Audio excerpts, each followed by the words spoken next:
to me, for the complexity of the question is why it takes so long. This is not just about the technology. If it was just about the technology and if it was easy to put in a solution, I'm quite sure that Norway and Sweden, who would like to have no border infrastructure, I'm quite sure that they would have done it already. This is not just about technology, even though that is unproven. This is about processes, this is about trust, this is about legal frameworks, shared operations. These things, in my experience, internationally, take a lot of time. And both sides, the UK and the EU, need to have full trust that any system you put in place works to a very high degree of confidence. Does goodwill come into it? Sorry? Goodwill. I'm quite sure that goodwill will come into it. And if both sides work together with goodwill and you build up, I'm quite sure, in fact, that's the only way you can do this. You will not do it without that goodwill. On day one after Brexit, then there will be complete regulatory and tariff alignment. That's clearly the case, since it takes a very long time for these things to diverge. Under such circumstances, both parties are going to have to take a risk-based approach to the way they deal with this particular border. The WTO makes that quite clear. It also makes quite clear that we can have derogations based upon national security, which may very well apply here. Can you see any circumstances at all in which either party would wish to see any infrastructure on that border after Brexit? I'm sure that initially neither side wishes to see infrastructure on the border, and I've been reading widely on the subject of it, that both Irish commentators and UK commentators have been putting on the subject that initially neither side will want to do it, but that pressure will build. There is a matter of trust, I think, between the sides. We already have cases where EU has questions about the way the UK handles, for example, customs. We have there was a case recently about Chinese imports not paying the right customs.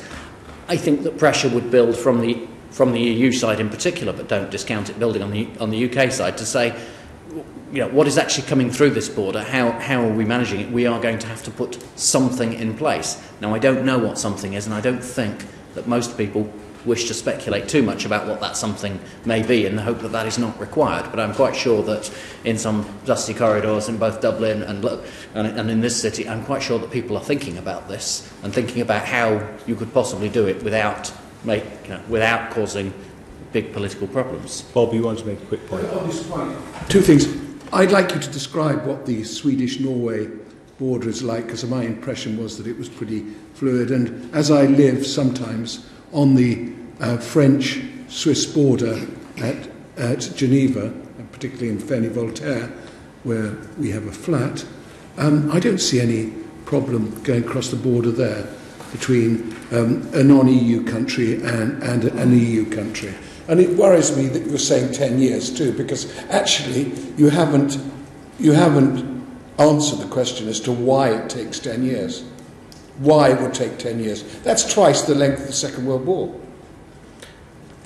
Well, let's take those in turn. So, as I understand it, from both the Norway-Sweden border and the Swiss border, I've crossed the Swiss border from both Austria and Italy, and there is quite clearly infrastructure where I've crossed it now. My understanding is that there are crossings which do not have that infrastructure. They go straight through.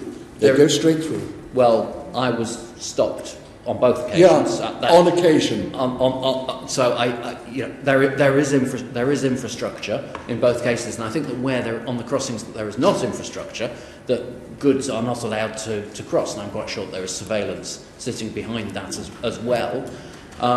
So that is why. Why have I not given an explanation for 10 years? It's very difficult to describe why diplomacy, trust, systems all take so long. Why do trade deals take 10 years to agree? In theory, people have proved that you could write a trade deal in a morning. But for both sides to agree, to find out exactly what you want, to get to a position where you have, what are we wanting here? 99% trust that this is secure, takes time. It takes the action of the law. It takes both sides to have trust in each other. It takes the systems and both sides to have systems to agree what those systems are. For the technology to be tested, for traders to have confidence, and there's been some very good reports about how the systems that are proposed will require traders to have technology fitted to their vehicles, which they may not wish to do initially. There are a lot of questions to a major systems change. These things, I'm afraid, do take a long time. This is not something. It would be nice, and we see so often in government. We've seen in the past systems where we think it will take a year, or the government department says it will take a year or 2 years, and it ends up taking 10 years. Now, that's just an optimism bias that system people in government can have. I'm trying to be more realistic here, and as I say, some people say this could never be done. I'm trying to be more optimistic, but to give you a realistic view of how long and why it will take that length of time. Do we want to do this properly? I think it can be done, but I don't think it can be done if you assume that it can all be done tomorrow. That is my view. Mr. Murray, you look like you're gagging to get in at this point. It's very much a point, Dr. Morrison, on regulatory alignment and the day one alignment that the UK will find itself in on leaving the EU. But by day two, we're told that trade deals will be in place internationally and they will continue to roll on day 3, 4, 5 for the UK. And every one of those trade deals will involve exactly those negotiations that Mr. Hennig is talking about. That relationship between states looking for advantage over things like regulations, and there will be progressive regulatory disalignment or de-alignment between the UK and the EU. You can go through Hans Meissen and Lars Carlson's evidence. There is scant mention of regulation, scant mention of it. We can be optimistic, perhaps, as to a customs border having a technological solution, but that is a customs barrier to trade. It is not a non-tariff barrier. The solutions that you have been presented with do not deal with the complexity of 21st century trade. So much of that lies in non-tariff barriers. Could you expand a little bit on that? Because I think we're all familiar with what non-tariff barriers are, but perhaps some of us are struggling to work out why it is that we can't interact properly north-south and indeed east-west after Brexit, once we've sorted out the mechanics of what happens on the border, because the uniqueness of the island of Ireland in respect of Brexit is, of course, the security implications of a functioning proper border of the sort that we are used to elsewhere. That clearly can't be allowed in the context of Ireland. And I'm not quite sure where the issue is that specifically relates to the island of Ireland, the sort you're describing. Well, there is more of an issue than security. There is the Belfast Agreement set up of north-south bodies and the idea of a completely frictionless, invisible border that works on.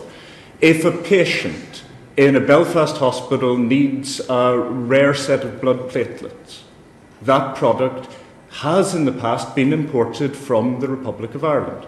It's on record as happening. Why could it not still be? After Brexit, if there was cooperation and agreement, why could it not still be? Are you saying that the hospital, they would refuse to send it if it was needed? We are sitting on top of a contaminated blood scandal going back to the 70s and 80s, and the movement of blood products across borders from the European Union into a non-member state is now very heavily regulated. There is no way without deep regulatory alignment where there will be the level of trust that has been talked about already to maintain that quick and easy flow of a vital product like that across a border. That is the most appalling Sir Humphrey indictment. Exactly. It is inconceivable that people would be allowed to suffer because some bureaucrat somewhere is insisting on a particular set of standards. But it is inconceivable that after the contaminated blood scandal of the 70s and 80s that we would allow blood-related products like platelets to pass over the border with no regulation and checks. It is exactly the situation that led to it. I'm not getting at you, but it's important to make this very clear because there's a lot of shroud waving going on around this particular business.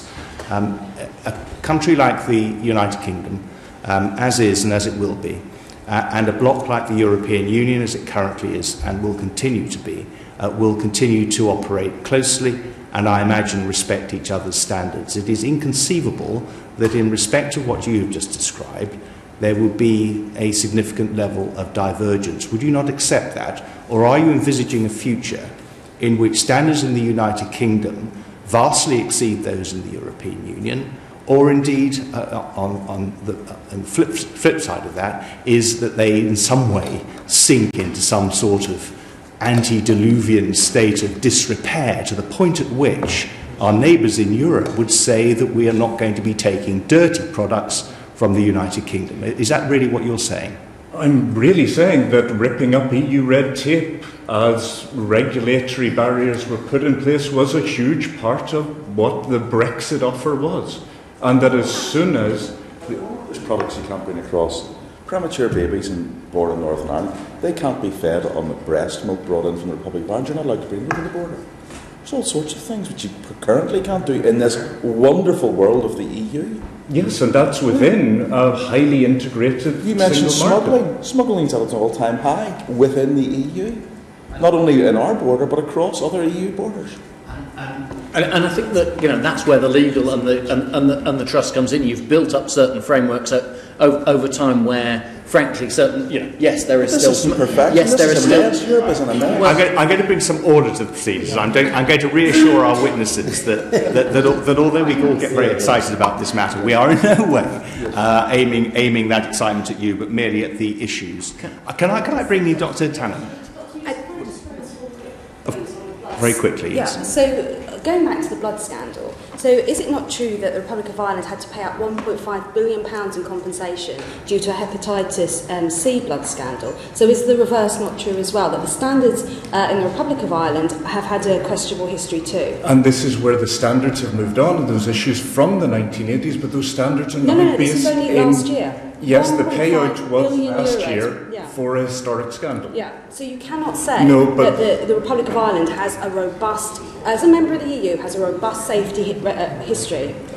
But I can say going forward that now, as a matter of EU regulation, these products are fully regulated in light of those scandals happening. The people of Northern Ireland have confidence in the arrangements for the blood products from the Republic of Ireland.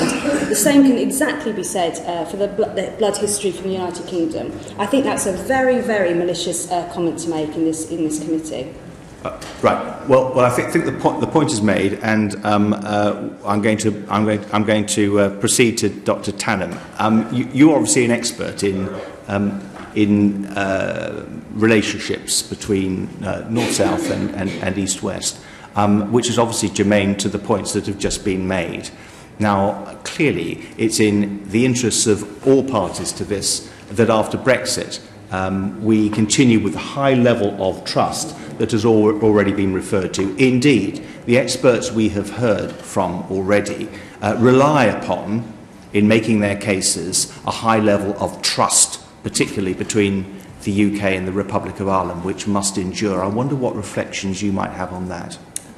I just wanted to say something about the previous point by Mr. Paisley, and also about the scandals that happen everywhere. I think Mr. Paisley's correct, there's a polarisation at the moment that we have a sort of no border, whereas actually there is a border, there's different currencies, different systems. Trinity, my department, actually has a department in Belfast, a section of it, and we come up against these issues all the time.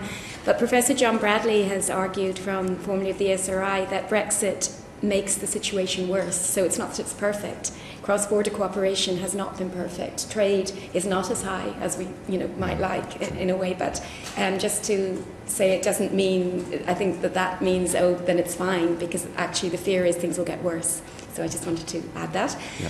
Yet trust is hugely important. I know when the Brexit referendum was called, I, for one, thought the British-Irish relationship would continue the way it had been, and that was the key to smoothing over all the other issues and to reaching agreements that would be helpful for the border and would avoid worst-case scenarios. I think all of us have seen there's been tension in the British-Irish relationship since the Brexit referendum, and there's been rhetoric at times on both sides, and media portrayals and stereotypes that have reoccurred. So I think it's been very negative. Jim. Pardon? Brexit here is going to hell. Would be an example on words, you know. Yeah, no, on both sides. Yes. I know you accepted that. Order, Jim. We'll come to you in a minute. Yeah, I think there've been stereotypes on both sides, which have not been helpful. But at the same time, the British and Irish governments, I believe, have actually come together relatively well, and particularly over the past 18 months. I mean, I think we all are aware, and you are aware of this more than I am, of strategies and bargaining and when to be blunt and when not to be blunt. But overall, I think there's been relatively good management and diplomacy being used, and I think that's been very positive. At the beginning, it seemed a bit less so at times, but there has been, I think there's a common interest in trying to resolve this issue, even though preferences are so different. And after, at various times, I know the Taoiseach, Simon Coveney, has been very sympathetic to Theresa May's position, for example. So the sort of hardline rhetoric, I would argue, overall has declined. But there needs to be, I would argue, a formalisation of relations more going forward, because we have seen how quickly relations can decline. Yes. And I was quite shocked by that, actually, at the beginning, after the referendum. Yes, and of course we're all going to be left, aren't we, after this, however it ends up, with two jurisdictions that are going to have to continue to cooperate very closely. Mm-hmm. I wonder if you might indulge me for one moment. Some of us have spent quite a lot of time over the past few years commemorating the centenary of the Great War, and just by way of diversion, I would say that is an example of where we've been able to bring two countries much closer together, and communities have been much closer together, and it's been very heartening to see how that is possible, and particularly since the Queen's visit and the President's visit in 2012. There's no doubt that mutual sympathy has grown very substantially, using those sort of tools of soft diplomacy.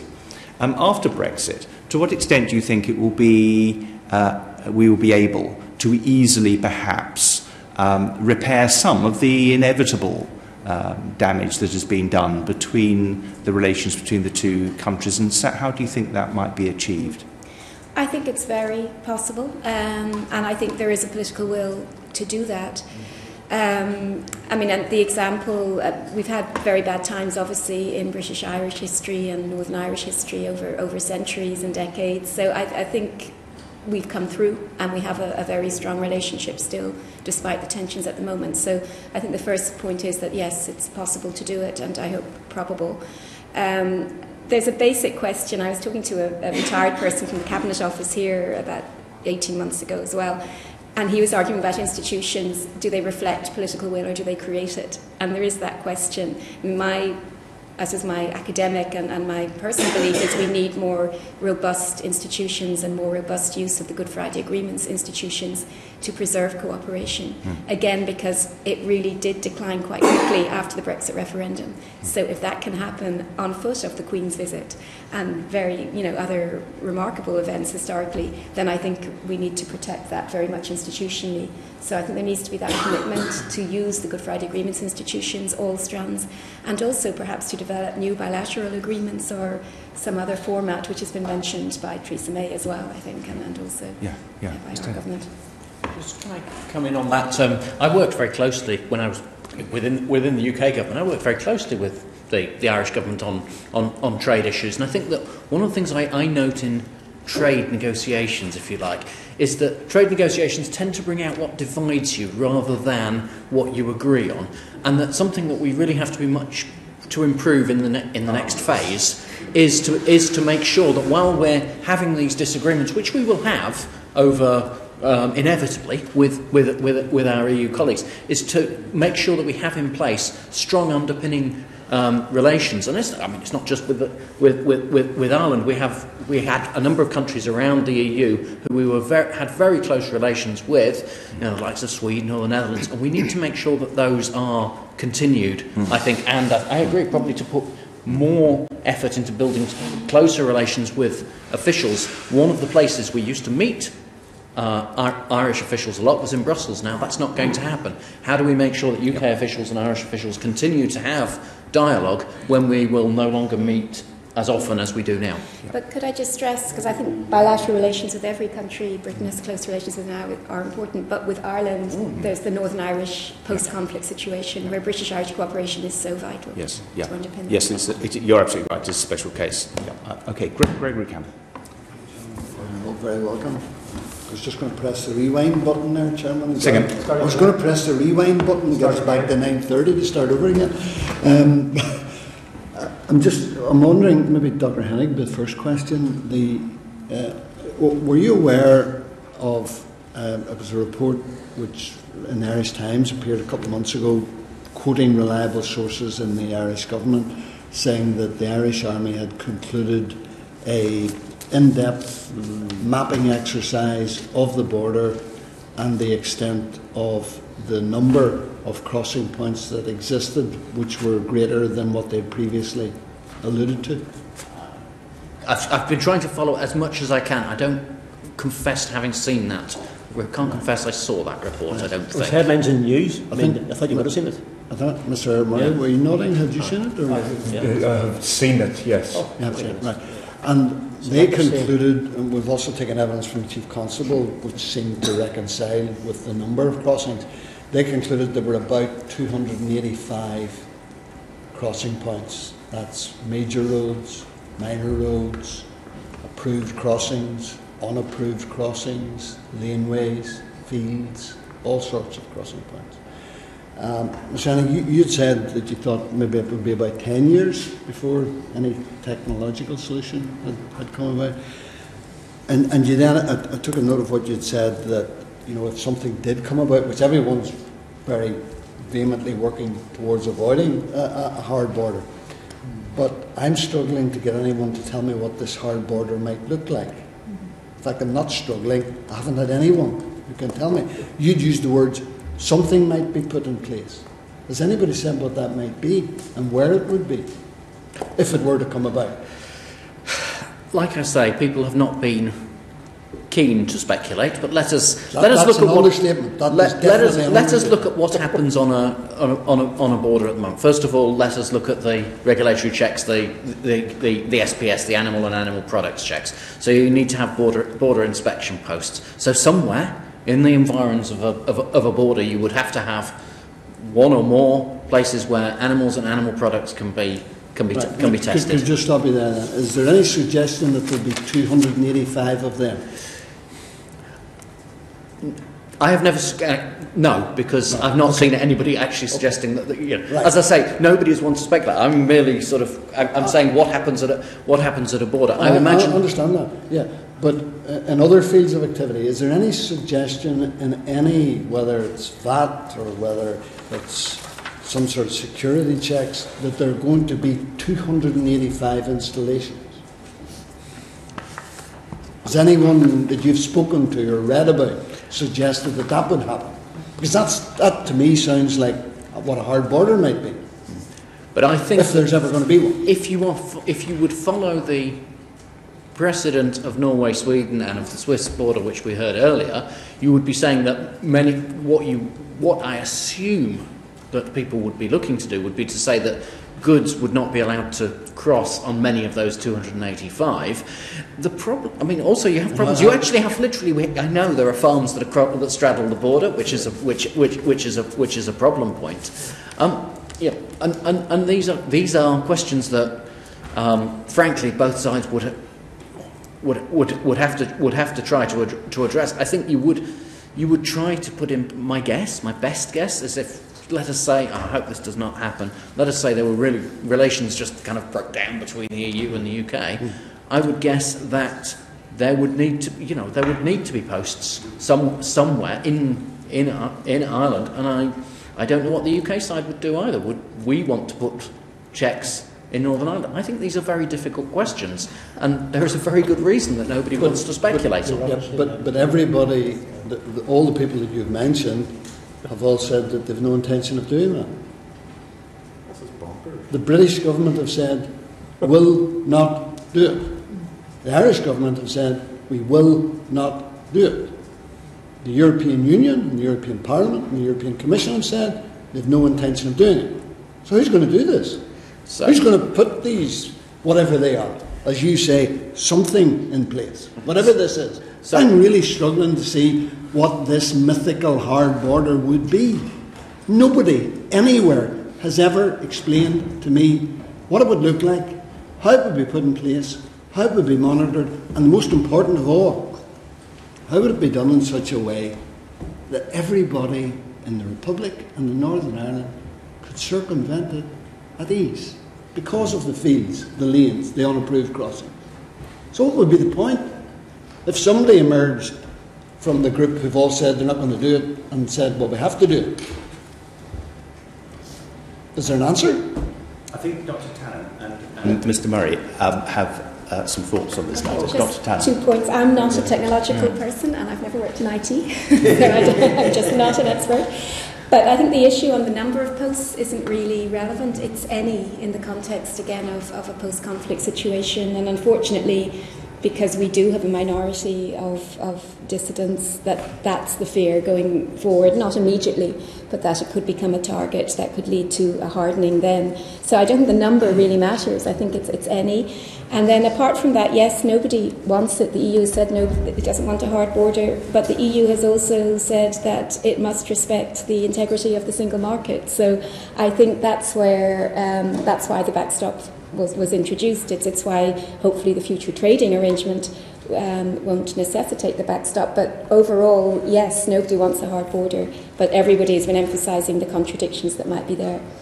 You're saying the numbers not important, but if it appears to be the case that nobody seriously is suggesting that all 285 crossings are going to be manned, and you're saying the number's not important? Not important, but that the risk is still there. Right, okay.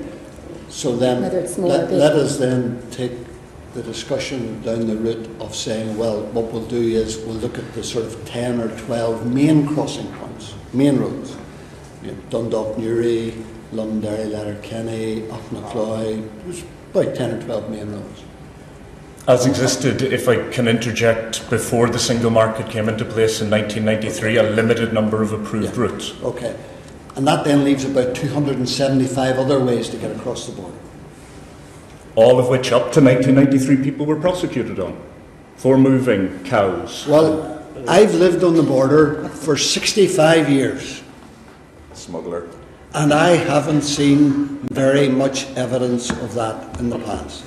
Did you have a licence to use a vehicle on an unapproved route? No, because up until the 1970s, they were only issued to veterinarians, to doctors or to clergy crossing the border. There are plenty of documented cases of people desperately trying to get access to vehicular routes or vehicular use of non-approved routes that simply weren't granted up to that point.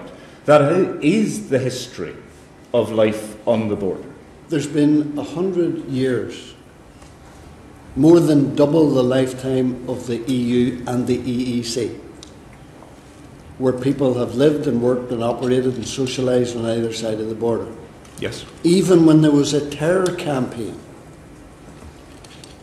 Is anybody seriously suggesting now that some sort of token gesture, which I take it Dr. Tannen was alluding to, that the number isn't that important, that if just main roads were monitored, whatever it is they're going to do, something put in place, and a small number of places, that's going to deal with people who are going to use the hundreds of other crossing points, and people who have a small bit of land on one side of the border and a large plant on the other side of the border, simply register both. And where would you like them to be from, the EU or outside of the EU? Doing what they've always done for 100 years, long before the EU came into existence. Is anybody suggesting to me now that WTO, the EU, British government, Irish government, somebody is going to devise a system that's going to say, well, we have to do this and this will deal with these problems? I don't think anybody wants to go there. I should add that I'm on record in an article last week saying that actually what we need to do on these questions is to take this into a separate process and say, again, building trust. How are we going to actually manage these situations. That at the moment you have a situation where Brexit is almost seeming to hinge on this question, and to be honest, it's not a comfortable. I don't find this a very comfortable debate to start basically hinging the entire future of the UK's future relationship with the EU on these questions of border crossings or what border checks will put in place, because you start to say, well, who's going to blink? Is the EU going to put things in place? Is the UK going to put things in place? These are not comfortable questions, and I find it difficult. I find it difficult to say. What we can say is these are the things that the EU currently does with every external border. They put in place the border inspection posts. They put in place checks. Now, if you are saying they have to do something different, that's actually a big ask. Now, let's work that through. But let's not say, we're so special. They have to do something different. No, this has to be a collaborative process. It's the only way we could take this forward. Chairman, hopefully nobody on the UK side is saying what you inferred they might be saying. But I think certainly what I'm indicating and have been indicating is that if everybody says they're not going to put infrastructure there, then somebody else has to say what it is they are going to put, because the British government have made it clear they're not going to do anything. Now, I'm going further and then saying, even if somebody did, there are so many ways around it, there is no point in doing it. It is totally and utterly irrelevant. People will circumvent it with ease, as they did for 100 years, and they will do it for the next 100 years. And unless Brussels wakens up to that fact, we're going to be in the bind that you've quite correctly alluded to. We do need to resolve this, but we need to resolve it on the premise that no infrastructure can be done, would be done, and if it were done, would be got around with ease. If we work on that premise, I think we're more likely to get a solution. I have full sympathy, and that's why I outlined to you. I'm trying to be realistic about what could be a solution. What could be a solution in the timeline? You don't particularly like my timeline, but I'm trying to be realistic and say it could be done in that timeline. And here's ways in which you can do it. If things break down before, what's going to happen? Realistically, both sides are going to have to, before long, come back to the table and start talking again in that way. Is my honest answer to you. And there will be no hard border. That's okay. Thank you. I should explain to the witnesses, although they're very experienced in these matters, that our job is to probe, so that ultimately our report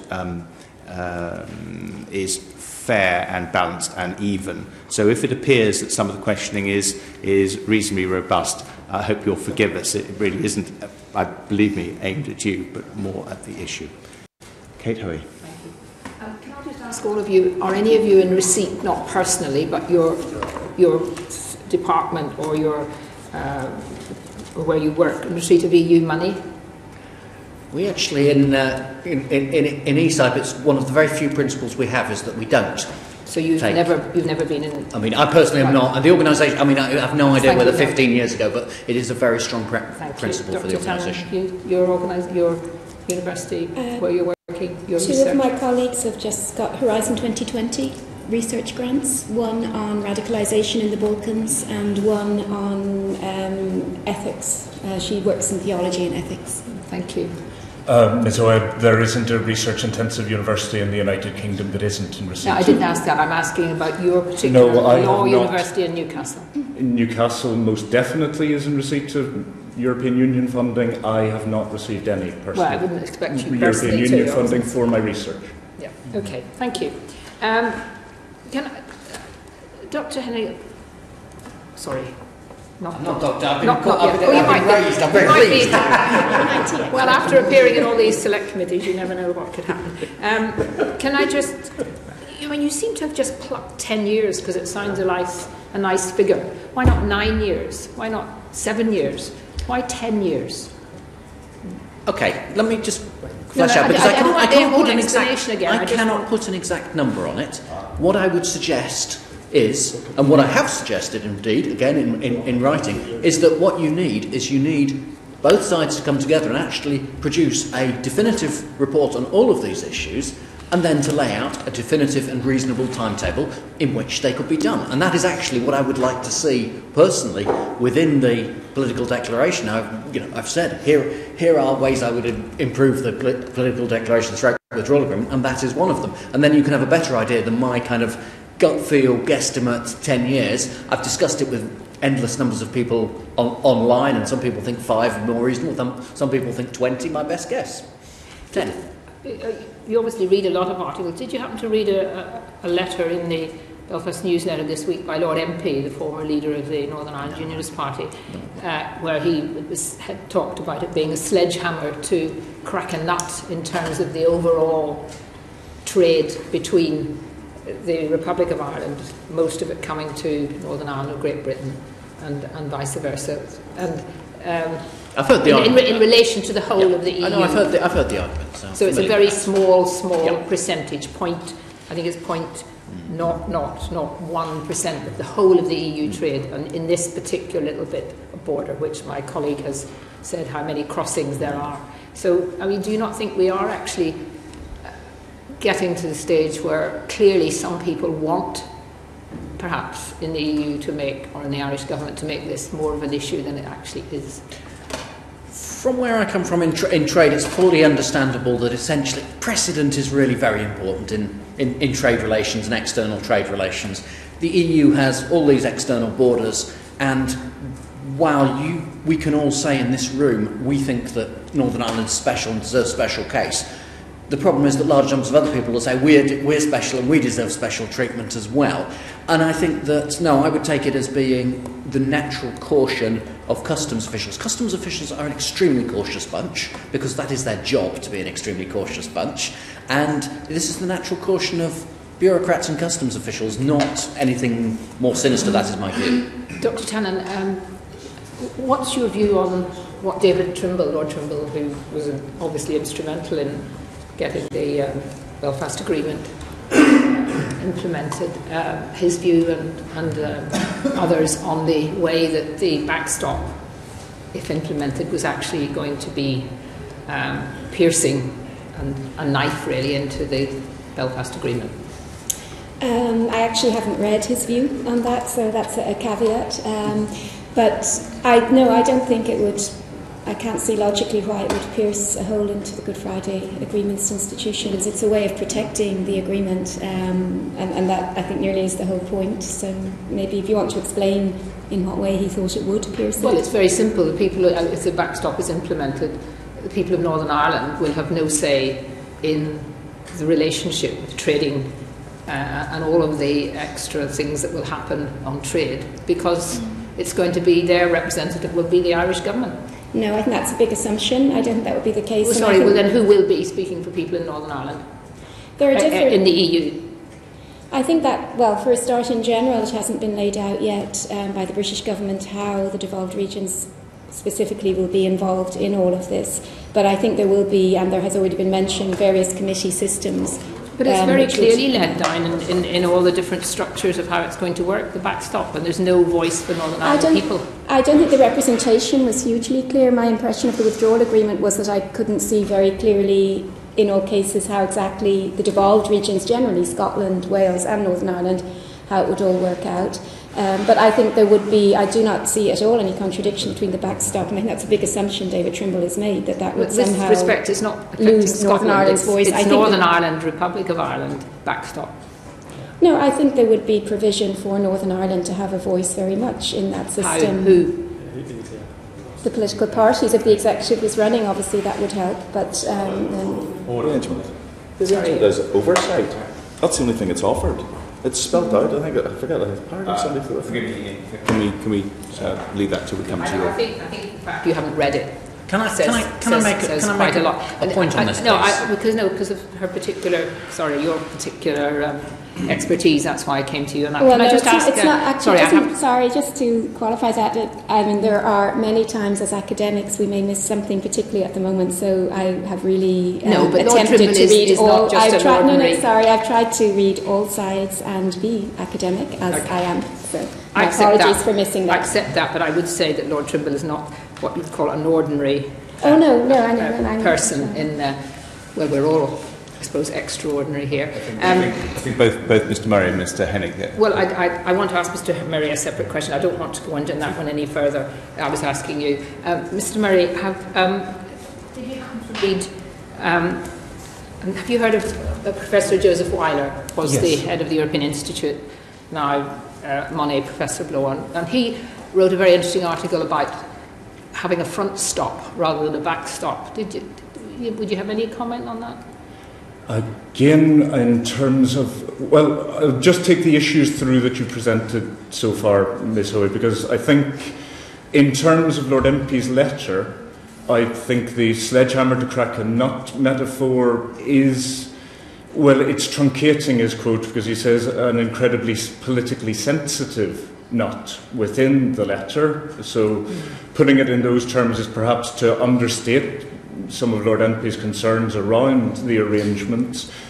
But also, it isn't a matter of cracking a nut, it's about maintaining relationships. It's about keeping in place the existing setup in which the Good Friday Agreement, the Belfast Agreement, operates, that background that's talked about in the preamble of the agreement, that it's based on a footing where the UK and the EU are cooperating within the European Union. You take that pillar out of the way and something has to be put in its place. If the two sides want it to be like that, but if they want it to work, would you accept that it could continue to work more or less the same apart from some of the trade issues?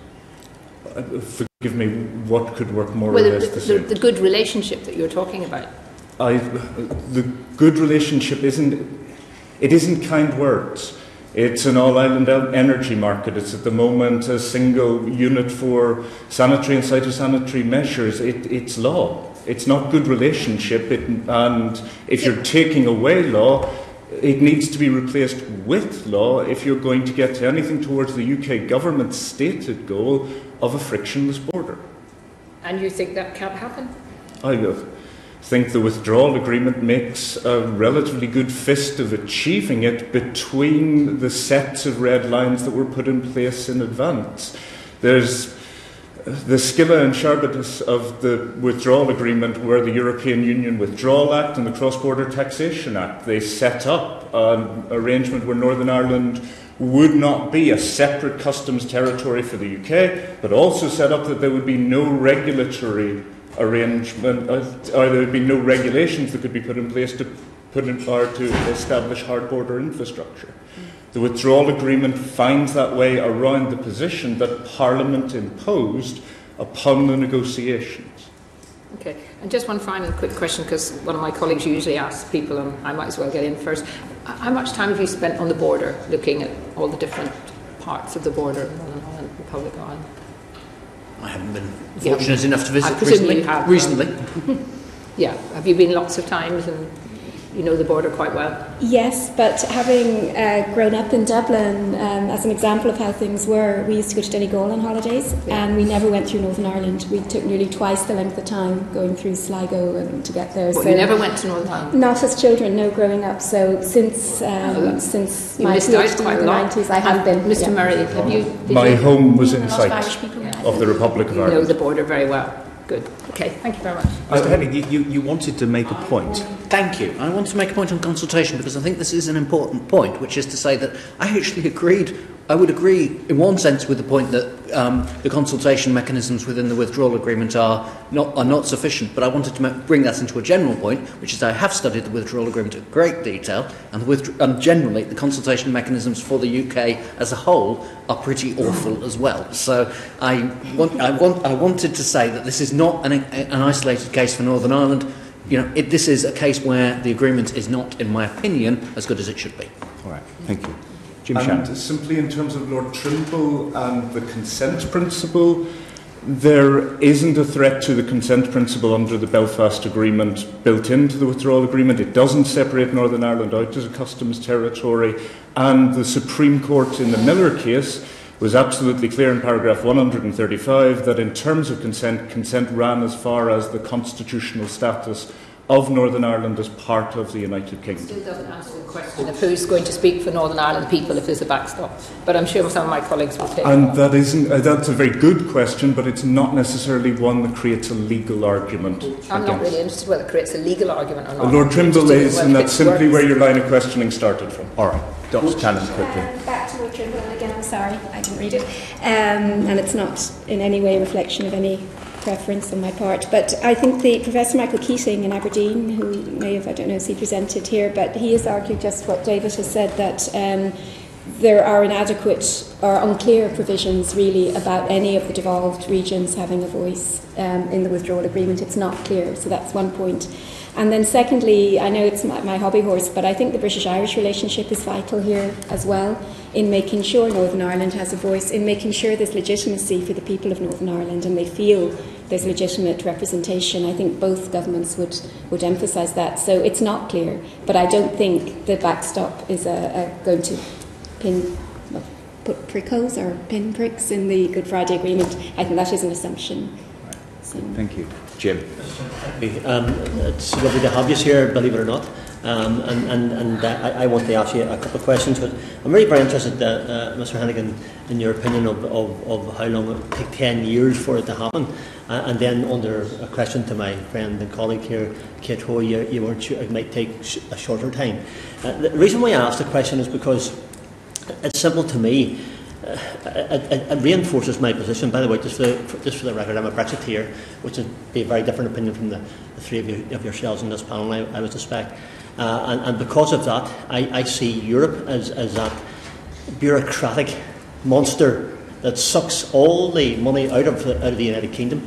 Why do you want another 10 years, or why would it take another 10 years? Not why you want take another 10 years. It's because that gives you another 10 years to get more money out of the United Kingdom. That's what I would suggest to you would be the real reason for it. It also perhaps maybe puts a question in my mind about and this has been very respectful to you, Mr. Hennig, but if you told me, if I had a job doing my farm and you told me it was going to take 10 years to do it, I'd tell you to go away and get somebody else to do it quicker. So honestly, with great respect to you, I'm sure that somebody in Europe can do it quicker in 10 years. It's all about will, it's all about trust. You also mentioned about, and I think all three of you have mentioned the issue about cross-border regulations and all the other things that take place.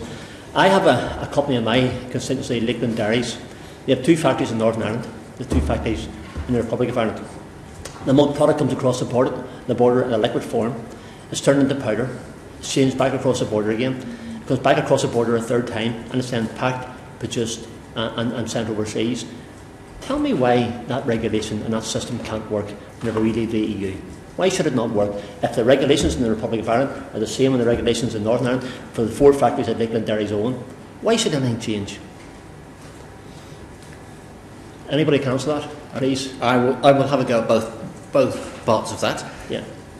Okay. On the point of, let's take your farm as an example. I don't know what you would want to do on your farm, but maybe you get a number of opinions. But are you necessarily, when I was working in IT or when you were talking about procurement, you often said let's take away the one that's wildly the cheapest and the one that's wildly the most expensive, and then let's look at where the middle ground is. I'm trying to give you a middle ground between people who say this can be done tomorrow and people who say this will never be done. And I'm trying to give you a middle ground. What I would suggest is, if you really want to build on that trust and to make a reasonable case for this, what we should be looking at is saying, right, both sides on the basis of trust, sit down, whatever both sides are, or get somebody neutral to do it, if there is somebody neutral, and say, how long is this realistically going to take with experts across the... With great respect, it's not to do with my farm.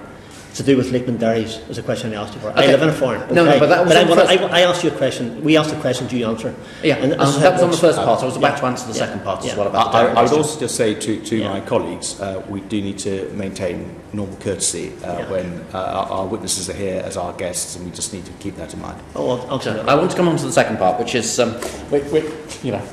whether or not you think that the EU is a terrible bureaucratic monster that wants our money. And I've been close enough to see the best and the worst sides of it, so I'm not going to comment.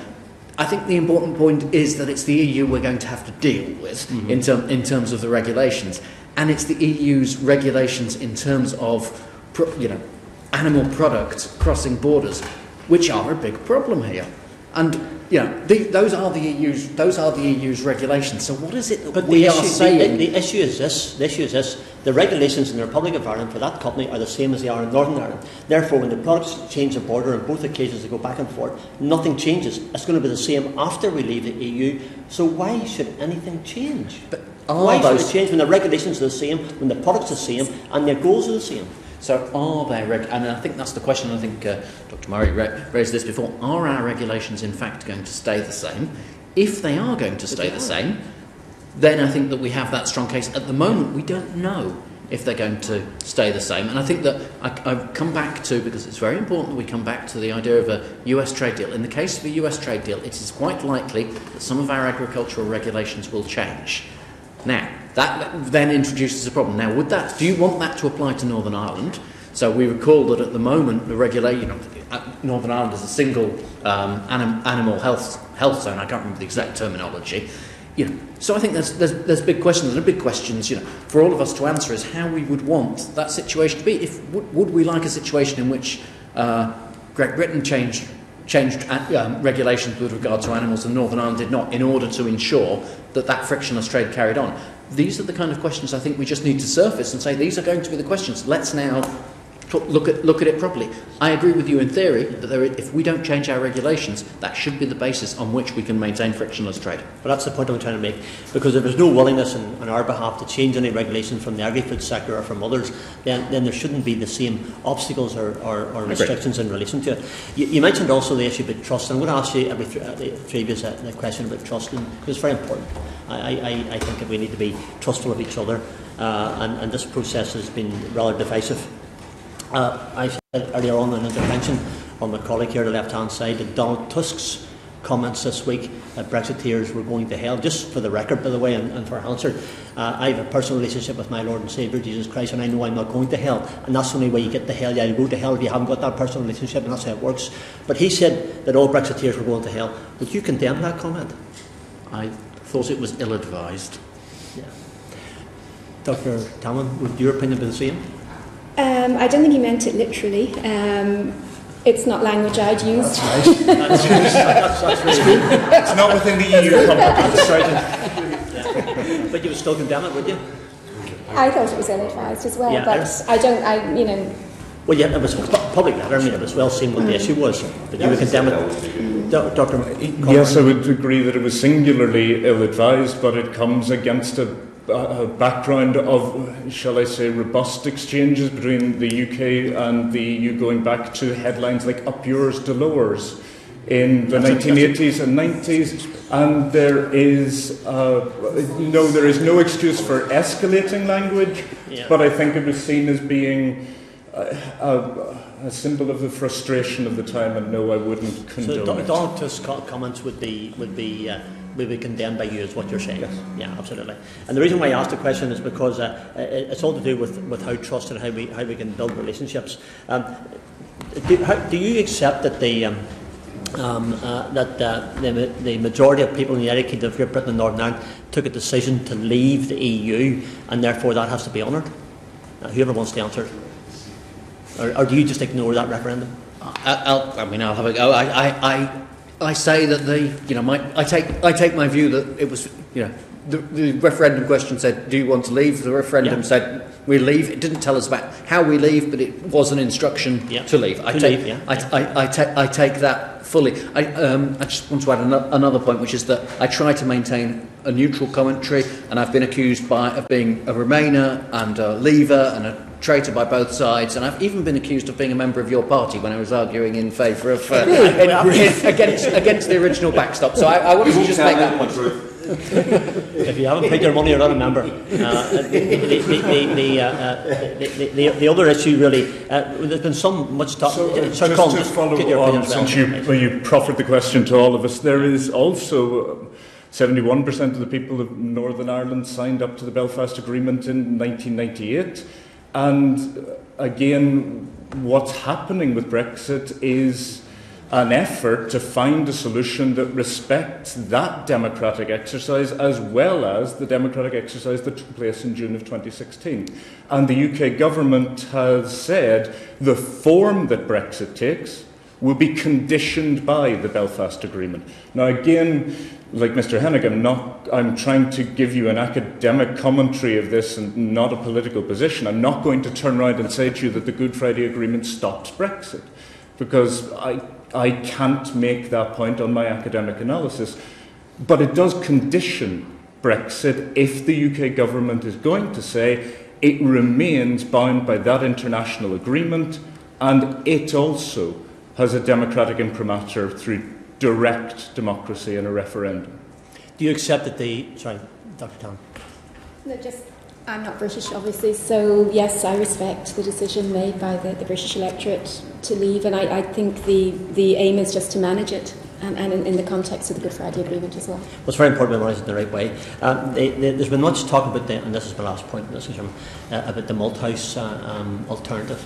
I don't know if any of you have had an opportunity to look at that as a possibility of a way forward. If you have, what would your thoughts be on it? Again, I feel like I've written articles on practically everything related to the border. I find that the foundations of it, in terms of what it says about a technology solution with regard to Ireland, unconvincing. But I also would like to draw attention to the fact that one of the documents that's sitting underneath the Malthouse, a document called A Better Deal, actually says there will need to be checks near the border for sanitary and phytosanitary, in other words, animal and animal origin products. So it, in fact, is quite odd that when you actually dig into it, it starts talking about checks at or near the border. If the Malthouse alternative plan does look at a way forward, I think the real issue, and maybe the other two, whenever you respond, but maybe make some comment about that, it's quite clear that the majority of people in Northern Ireland, as the last national opinion poll in Northern Ireland indicated, want the backstop removed. It's quite clear in this Parliament that the backstop needs to be removed. But with two governments that have to come together in some way, do you accept, and I ask this in a kindly way, do you accept that if the majority of parliamentarians here don't want the backstop to go, and that's Parliament's opinion at this moment in time, and it hasn't changed, that the EU should try to make some solution and therefore look at how they can either time limit the backstop or remove it in its entirety? Your opinion? I suppose firstly the backstop was included in the withdrawal agreement, so obviously we saw in the media there was concern and disappointment that then that appeared to be reneged on, so I think that's the first point. So it was included in the agreement that was signed or ratified by Theresa May. And then secondly, yes, the Parliament has voted in favour of dropping it, but the EU has also made it clear, having negotiated the withdrawal agreement with the British government, that it is not going to amend it in the withdrawal agreement, which to me, although I am also not a legal expert, that makes sense in terms of the fact the agreement had been negotiated and had been signed off, and in terms of the issue and the sensitivity and the problem of the border, which we've all been talking about today. The Malthouse Compromise is essentially, in many regards, a rebranding of maximum facilitation. And we can look at its pros and cons by comparison to the withdrawal agreement and the backstop. It's about deep regulatory alignment. And those two things are not the same thing, and they will not achieve the same thing. Customs facilitation, as opposed to regulatory facilitation, or as opposed to a deep regulatory arrangement, take you to very different places. And when we're talking about Strand 2 of the Belfast Agreement and all of the North-South bodies, they rely on deep regulatory alignment. Now, that's not my position, that's the UK government saying repeatedly, we're following the letter and the spirit of the Good Friday Agreement. In fact, Dominic Raab, having left the UK government, maintained that position before you just a couple of weeks ago in this committee, the letter and the spirit. If you're going to say there's that commitment, well then that has to take account of how North-South bodies work. You will expect your opposite partner in a negotiation to want to cash in that commitment. The UK has made that commitment. The EU is simply saying, put your money where your mouth is in negotiating terms. How can you come up with something that secures the same arrangements as the withdrawal agreement, the same benefits that the withdrawal agreement does, and Maltese doesn't do it? It is not a deep regulatory alignment. Just one final comment to yourself, Dr. Tallon. You referred to the withdrawal agreement that the Prime Minister negotiated with the EU. It didn't and was not endorsed by the House of Commons and by the this House of Parliament. So that's where the real say lies, and that's why we expressed through this House extreme disappointment about the withdrawal agreement, the retention of the backstop, which constitutionally changes the position of Northern Ireland within the United Kingdom, of Great Britain and Northern Ireland, and we have deep concerns over that. Those are the facts of life for us as parliamentarians, and also as a representative for Northern Ireland and the people that we represent.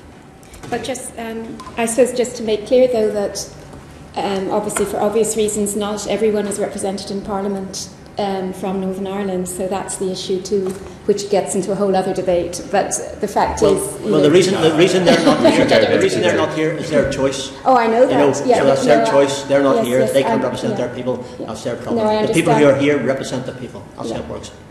Maria Coughlin. Thank you. I just wanted to go back on a couple of things. Mr. Hayne, you said that in the Better Deal document that it says that there needs to be checks near the border. Whereabouts in the document does it say that? From recollection, it is Article 63. Okay, well, Article 63 actually says for photosanitary checks that checks should be done on the premises of the exporter or the importer. So it doesn't actually say at the border. It doesn't say or near the border. It may not be that exact article, but there is a clear reference. I have been through the document. There is a clear reference about checks may be done at the border. Okay, so near the border. I don't think it actually says at the border. I will be. So that wasn't. You clarify that's not actually what it says in the document. Well, I would need to check the exact. There is a reference to checks near the border. Okay. So when we had evidence from Lars Carlson and Hans Meissen, they both not only are they experts in the field, this is what they do for a job, and they are customs experts around the world.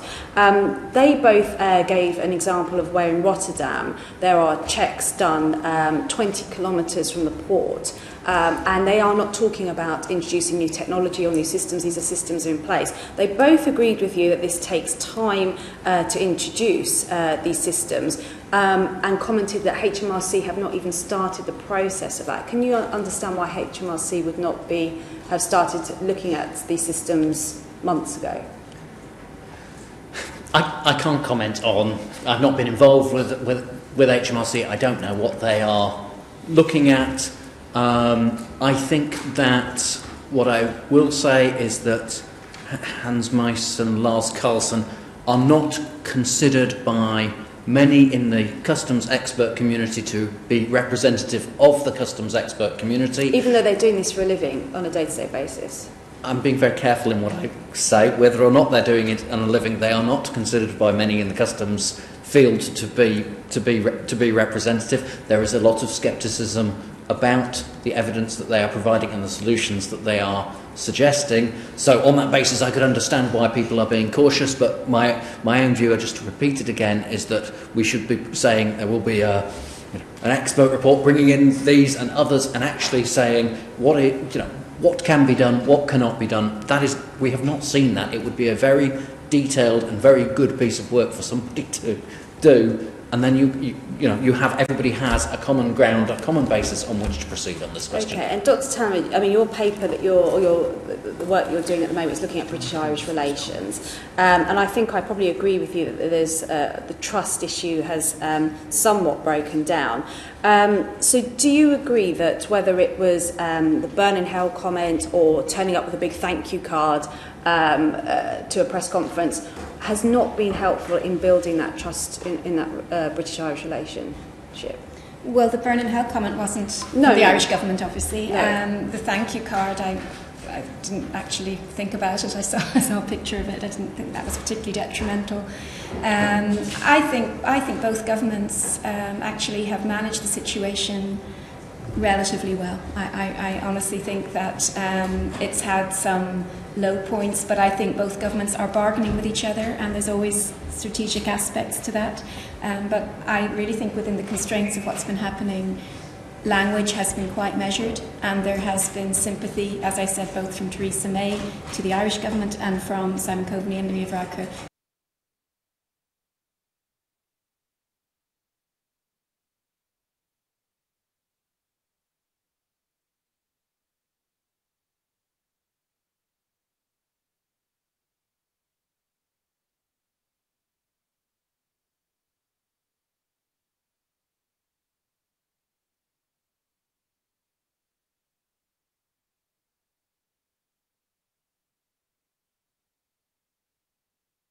British government and Theresa May. So I think it's been relatively measured over time. So do you think the relationship has deteriorated since Enda Kenny left? Because when he was Taoiseach, there was a very much more positive relationship. They, he very much wanted the same things as Leo Varadkar, but his approach to the negotiations had a different tone.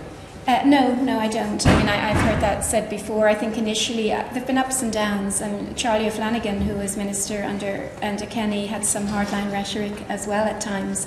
And really, I think what occurred was that the British government has so much on its policy-making agenda that I think there was concern, I assume, looking at it from the sidelines, that Northern Ireland needed to be focused on, because for a long time, even in the Brexit referendum campaign, Northern Ireland wasn't an issue.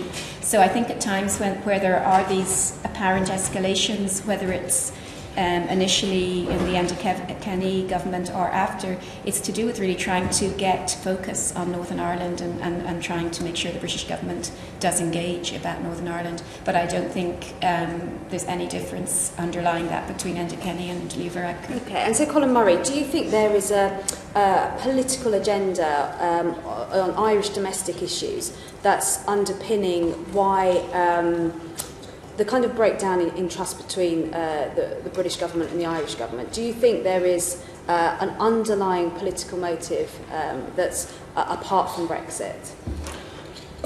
Well, Dominic Raab came before you a couple of weeks ago and said that he wouldn't impugn the intentions of anyone within the negotiating process, and I'm not in the room, and I'm certainly not there to do that either. If the Irish government was being brutal about its position on the negotiations, it has no basis with its constituents of trying to secure jobs in Belfast. It doesn't gain from that scenario or giving Northern Ireland competitive advantages against the Republic of Ireland. I don't think what it's doing is out of altruism. I think what it is doing is out of its role as a co-guarantor of the Belfast Agreement 1998. I think I would certainly be of the opinion that that is motivating its actions in this. So with some of the scare stories, and we heard some this morning over the blood products, and as someone who works as a nurse in a cancer specialty, to even suggest that blood products in the UK are not safe, I think is highly irresponsible. But give that aside, we have heard some... Ms Caulfield, I made absolutely no such suggestion. I said that in the future, when we come to regulatory divergence, that there needs to be checks. Those checks will have to be done on products like blood for exactly the reason you say about their importance. I don't disagree that there'll have to be checks, but to say that that's because UK blood products have a history of being unsafe, I think is slightly irresponsible. But anyway, there have been other fear stories. We regulate because we learn from mistakes. Yeah, that's where regulation builds up. And in terms of having a hard border, this term hard border, where I know you come from Southern Ireland. How many times? I don't come from the Republic of Ireland. Okay, so how many times, in your experience, in how many times has there actually been a physically hard border post the Good Friday Agreement? Given that there's a VAT border there, a currency border, and a security border. So at the moment, for all private purposes, the border is invisible. That is how it exists at the moment, but that isn't a function of the Belfast Agreement. It's a function of what the Belfast Agreement is based upon. And the preamble to the Belfast Agreement says that this is all about a history and a build-up of cooperation between Ireland and the United Kingdom. And if you want the two pillars that the Belfast Agreement are based on, one is the common travel area, and the two legal pillars, and the other is the single market, which was completed in 1993, allowing customs infrastructure to be removed at that date. So, not simply within living memory, within relatively recent memory, there was a customs border simply because the customs union and the single market were not completed as entities. So do you think the common travel area is under threat then with Brexit? The common travel area is in many ways written in sand. There is no agreement, public treaty that underpins it. So we are in a scenario where a lot of people are expected to take on trust that laws will not change on the future. Even though that's going through the immigration bill that's currently going through And Parliament. that's simply one aspect of it. That's entry into the United Kingdom. So beyond that, there's status within the United Kingdom, what people can do, and that's in any amount of legislation. It's in the Representation of the People Act 1983 that allow people to vote. It's in the Juries Act that allow Irish citizens to sit in UK juries. There's a lot of legislation, but there's not an international agreement that underpins it. So I think what people might be concerned about is that Parliament in the future, and I'm certainly not imputing this of any MP in this room or their intentions, but there could be divergence or move away from that. So even though the government is actually putting legislation through Parliament as we speak to underpin and to safeguard the common travel area? On one specific aspect of the common travel area, and in many regards it's actually to correct a problem with it. When the Immigration Act of 1971 was enacted, the common travel area was thought mainly to be about movement from Ireland into the UK. It predated international air travel, and so it doesn't create in law a clear legal right for an Irish citizen, say, flying from Dubai into the United Kingdom at Heathrow to then maybe spend a couple of days in the UK and then make a flight to Dublin. It doesn't create a setup for that person coming from outside the common travel area to come in. The immigration bill is a really useful piece of legislation in, again, what Dr. Tanam is saying, trying to de-escalate rhetoric, trying to make this more responsible, trying to say we're going to... It's a goodwill gesture to fix this. The UK government acknowledges that there is a gap in the current common travel area legislation and is actually bridging that gap and supporting and upholding the common travel area. What may happen in the future, none of us can predict, but at the moment the actions of the UK government are to underpin and to safeguard that common travel area. And the actions of the UK government in putting in place the withdrawal agreement were also to safeguard the Good Friday Agreement. As I say, the 1998 arrangements rest on two legal pillars, and the common travel area is just one of them, but I would acknowledge the UK government is taking steps to show a lot of willingness to protect that, and I expect, in talking to sources within government in the UK and in Ireland, that there will be more coming out of that. There has already been moved towards more bilateral treaties. Okay, so but what I would say is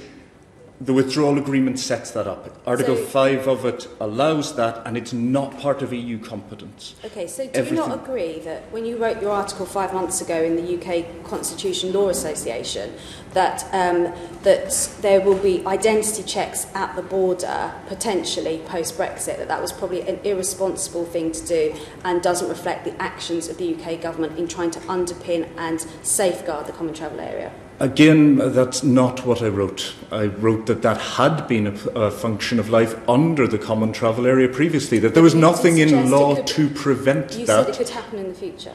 And again, I do not have a crystal ball. I did not know the immigration bill was in train at that point. There were no moves to make new treaties to firm up the common travel area arrangements. I'm acknowledging before you today that those moves are now being made and that they are very important, but we are very late in the day. Okay, thank you. You're aware, of course, that there are checks already carried out on people travelling between the two jurisdictions, but they tend to be evidence-based and based upon intelligence received. Yes. Yeah. And in fact, in the latest legislation, they were once again strengthened to give the PSNI, as the Chief Constable came before you recently to explain, a range of further powers in that regard. Yeah, thank you. Dr. Tannum, So do you just want very briefly, I think what's coming into my mind from speaking to the committee is an underlying difference about whether we need to legalise things for the future, for the unknown future. It's like making a will, where you write everything in because you don't know how things will progress. So in my case, my son is disabled, so we're setting up a trust, and there's so many issues around foreseeing that, and I think that's the analogy. So at the moment, regulation is the same. We would hope it will be.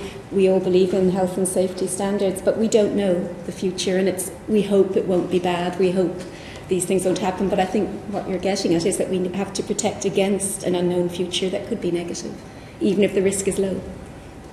Right, thank you. Lady Herman. Thank you very much indeed, Mr. Chairman. It's been a very, very interesting morning. Very lively committee, but also very, very good witnesses, if I may say so. Can I just jump from a series of issues?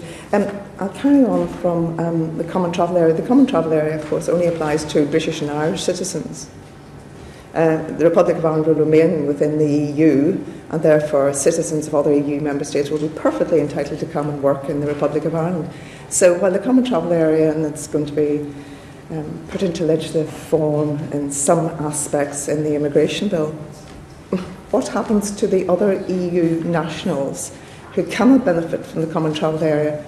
How does the UK monitor, because that's what they want to do, they want to take back control of the borders. How are they going to do that post-Brexit? Sorry, I haven't looked at all you might. None of us seem to be experts. No, Colin, yes.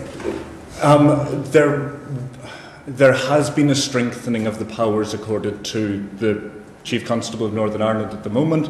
There's been a commitment to the PSNI to approach it in terms of, as Dr. Morrison points out, to follow leads and to look at checks beyond borders. The Gardaí have been doing that now for some time on buses or on vehicles crossing the border. I would suspect that on the A1 that will become a fact of life at some point presently, that there will be checks on buses passing from Dublin to Belfast. There is also now provision in legislation for checks at train stations across the border too. And what would happen if, in fact, these were French or German citizens who were coming into Northern Ireland, but they were working in the Republic of Ireland? So very much then depends on the terms of the withdrawal agreement and whether it goes through. If there is no deal and they are third country nationals, yes, then we get into the territory where that would be an illegal entry into the United Kingdom. And the responsibility moves to the PSNI to deal with it. It's a very unfortunate situation for the PSNI to find themselves in. What about smuggling? Mr. Henning, you mentioned at the beginning, you made some reference and you were asked about smuggling. I mean, what do you expect in terms of an escalation or, in fact, wistfully thinking here, a reduction in smuggling? What would your prediction be on your extensive experience and expertise in this area? Post-Brexit, what do you expect to see? I'm not an expert in smuggling, No, in combating and dealing with customs duties. No, it was your expertise in dealing with customs, but not in smuggling, obviously. But very witty. It's actually very difficult. I mean, there is already smuggling. Yeah, yes. What are we talking about? Are we talking about individuals or business? And I think that what we're really talking about here is the sort of is business issues. You know, it's essentially trying to pass off something that's come into the UK at a low tariff. Sorry, okay. Forgive me for interrupting. We're actually talking about organised crime. We're talking about the imminent organised criminal gangsters that we have far too many of in Northern Ireland, who must see this as a potential for a very lucrative business. I think that's the issue I'd like you to address. And I think that in the event that, for example, that there is no deal and the UK, for example, got rid of all tariffs and there were still tariffs in the EU, then you are looking at that being potentially quite a serious issue, because that becomes quite a lucrative opportunity. Yep. So I think a lot will depend on what the UK chooses to do in a no-deal situation. I assume we're more talking about a no-deal situation than a deal situation. In a deal situation where actually everything is still aligned, in thinking about the withdrawal agreement as it is at the moment, then I don't see why that makes a big difference. But in a no-deal situation, if the UK decides to suddenly start changing lots of regulations or to start changing the customs duties that we are charging and to be, for example, below those of the EU, that clearly creates a much greater opportunity for organised crime. I will call it organised crime because that's what it is. So yes, there is that clear concern. Yes, Colin, do you want to add? No, it would be very much to back up that concern that smuggling thrives in any circumstances where there are regulatory divergences or cost divergences. If it becomes lucrative to do it, and there is definitely a criminal infrastructure in place to allow it to happen, the bigger those divergences, the more lucrative moving goods furtively across the border will become. Yes, so yet another responsibility for the PSNI. Or for customs officials who are being vigorously recruited. Vigorously recruited and tasked with specific duties in Northern Ireland. Well, again, this is the issue of the recent newspaper headlines as to how many customs officials need to be recruited and whether those targets are being met. Yes, we have some. But yes, HMRC is part of the joint task force set up under Fresh Start. Yes. It is already about getting the Gardaí, customs authorities in the Republic, customs authorities in the UK to spot attempts to get round excise duties. So yes, those teams are already at work in Northern Ireland. Yes, but are recruiting additional personnel. Well, that very much is where the newspaper reports are leading us to believe. Yes. Dr. Toughen, can I just ask you, I was very struck by something you said in relation to the common interest and overall diplomacy between the British and Irish governments, and you felt it, in fact, it had been used very well. With which I agree, actually. But you also made the point that going forward we should have more robust use of the institutions of the Good Friday Agreement.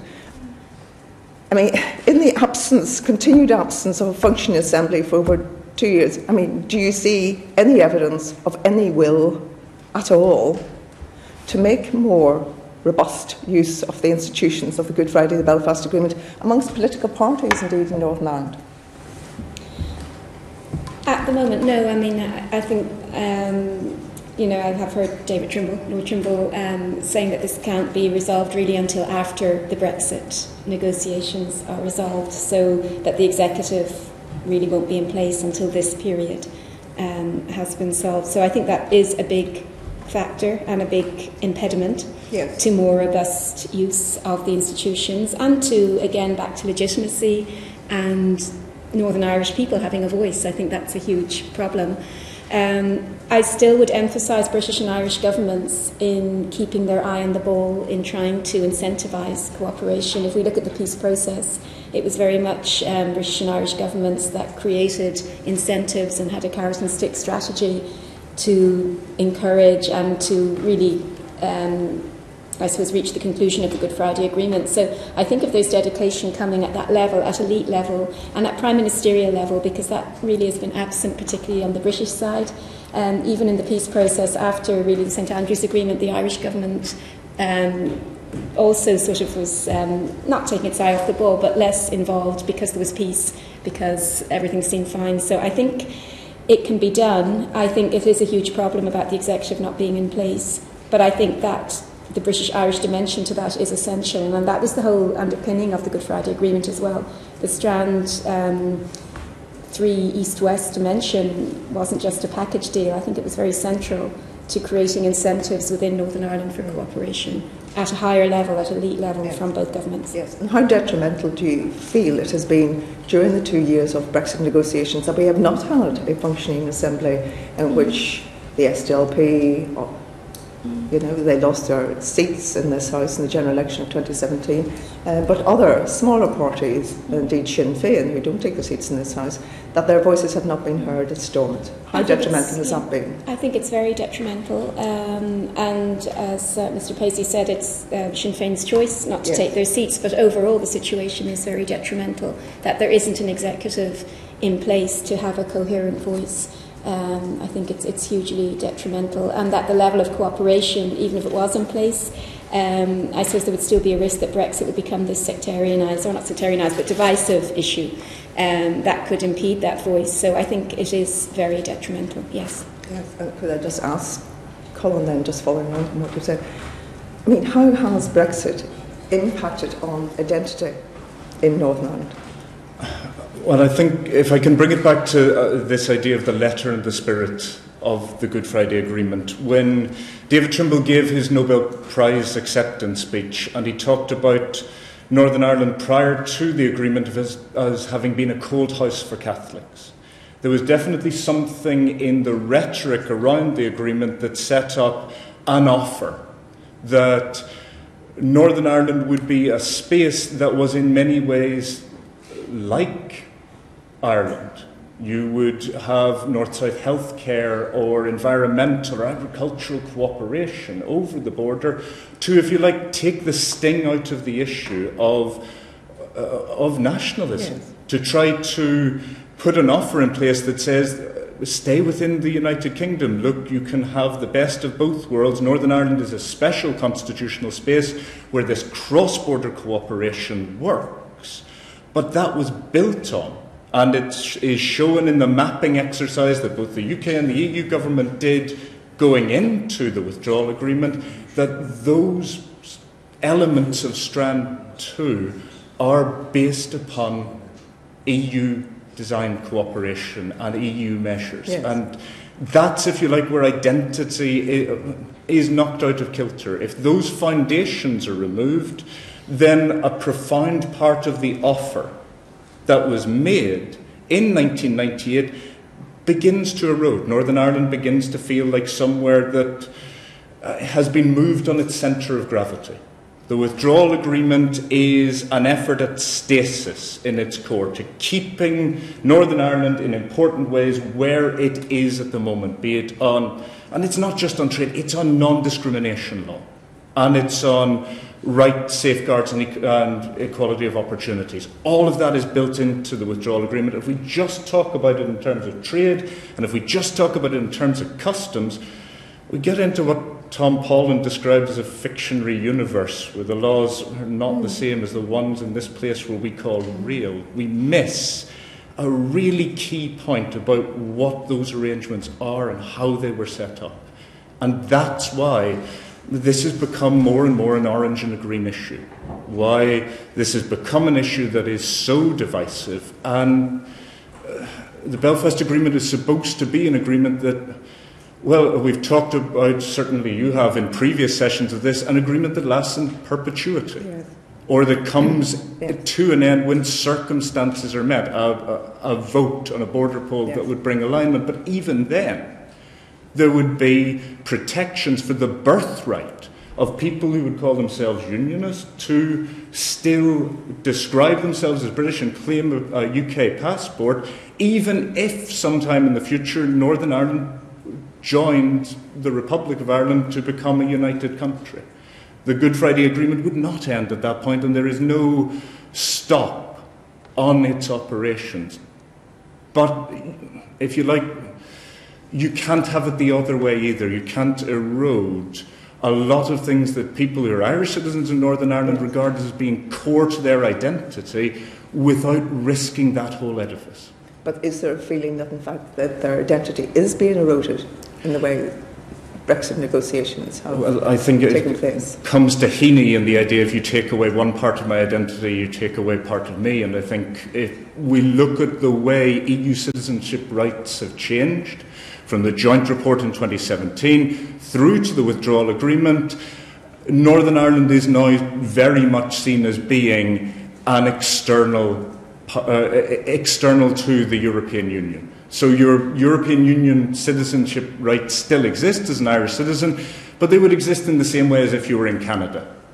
It only is through the withdrawal agreement and its hardwiring in of, say, EU counter-discrimination law that there is more of a move towards that trying to maintain the rights, safeguards and equalities of opportunity part of the agreement. It's not as in a whole, you will get to retain your EU citizenship and everything that means today after March 29th, yes, even in the withdrawal agreement.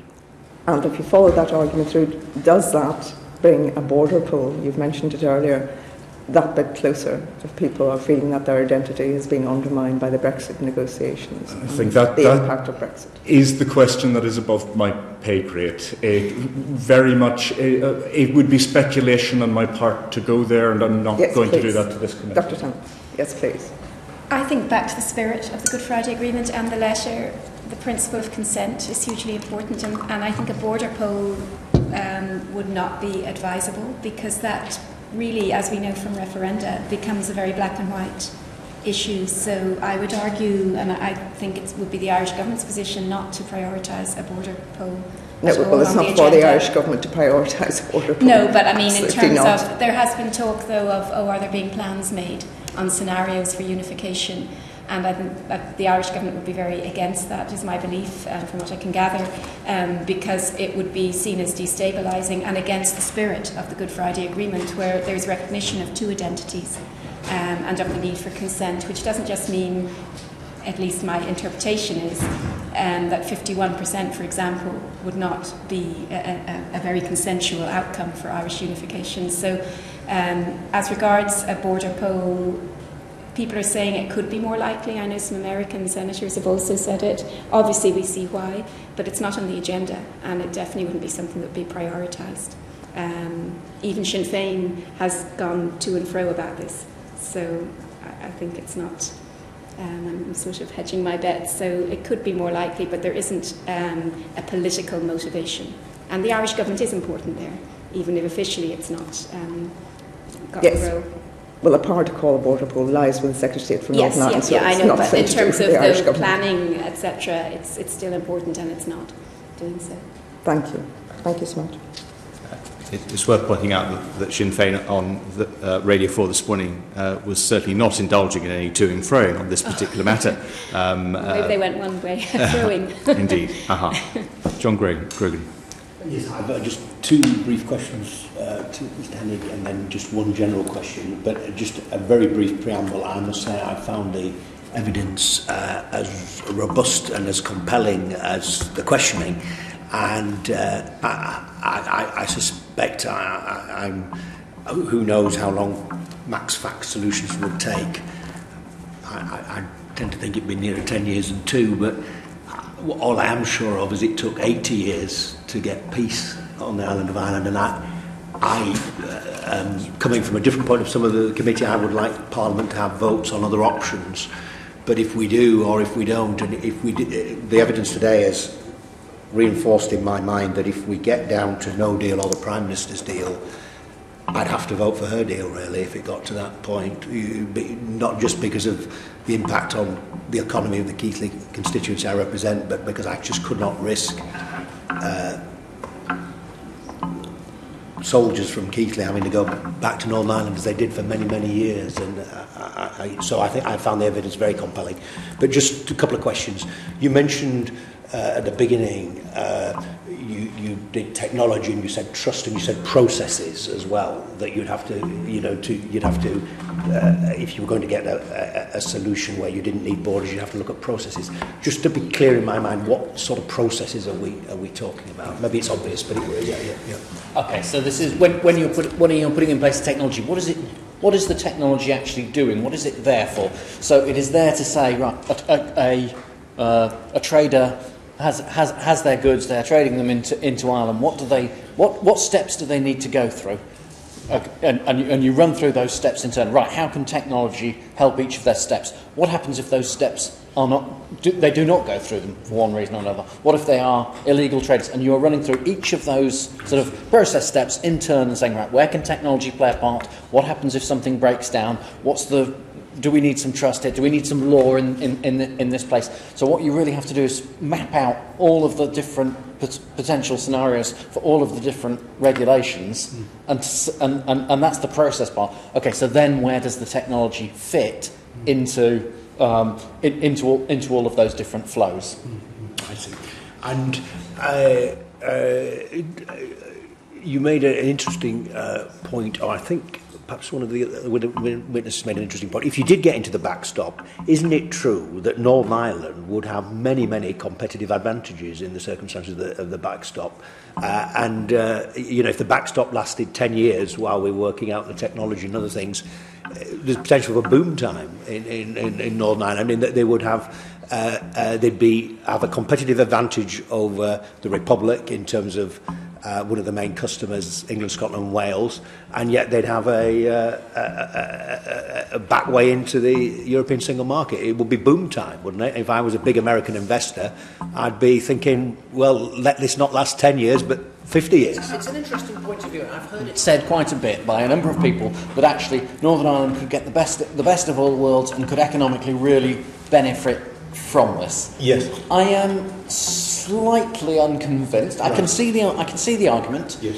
I'm just unconvinced on it in terms of the uncertainty factor of it, and whether everything would actually stay in place. If you knew that was going to be the case and you had a long-term advantage, clearly that is something that would be looked at by inward investors. But if there's some uncertainty there, you'd be saying, well, is there some uncertainty? Wouldn't it be better to do something slightly different? But there is no question that there are business groups in Northern Ireland who have said, we should be taking advantage of this, we should be shaping it in a way we benefit from, and perhaps that's not the argument that we've heard to date. And it is important to look at the limits to the withdrawal agreement. It keeps Northern Ireland, essentially, if you look at Articles 6 through 9, in the single market for goods. So that will affect certain businesses, it will not affect other businesses.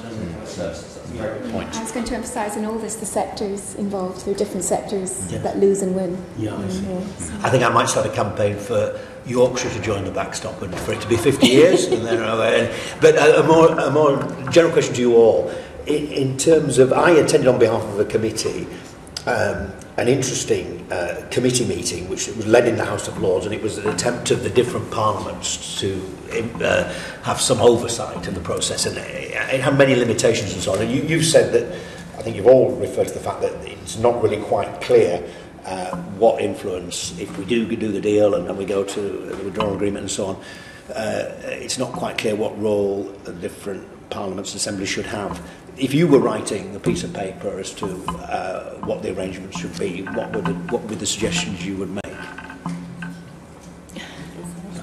Well, if I take the slightly flippant point first of Yorkshire joining the backstop, essentially that takes you into Norway plus territory. Indeed. So certainly some, and I know that they've now left, the DUP committee members are intensely concerned about the idea of division springing up in the Irish Sea between Northern Ireland and Great Britain on the basis of the special arrangements that are put in place, the deeper protections that are there for goods in Northern Ireland, and how that would affect particularly West-East trade.